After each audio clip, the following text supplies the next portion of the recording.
نہج البلاغہ، خطبہ نمبر 194۔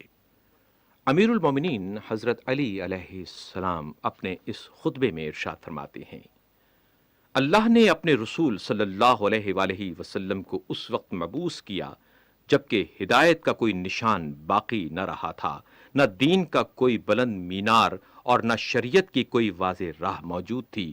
اے اللہ کے بندو، میں تمہیں اللہ سے ڈرنے کی نصیحت کرتا ہوں اور اس دنیا سے متنبہ کیے دیتا ہوں کہ جو کوچ کی جگہ اور بے لطفی و بدمزگی کا مقام ہے، اس میں بسنے والا آخر اس سے چل چلاؤ پر مجبور ہوگا اور ٹھہرنے والا اپنا رخ موڑ کر اس سے الگ ہو جائے گا۔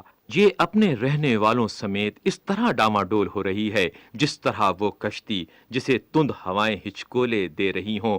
کچھ تو ان میں سے ہلاک و غرق ہو گئے اور جو بچ رہے ہیں وہ موجوں کی سطح پر تھپیڑے کھا رہے ہیں اور ہوائیں اپنے دامنوں سے انہیں دھکیل رہی ہیں اور ہولناکیوں میں بڑھائے لیے جا رہی ہیں۔ جو غرق ہو چکا ہے وہ ہاتھ نہیں لگے گا اور جو بچ رہا ہے وہ مہلکوں میں پڑا رہے گا۔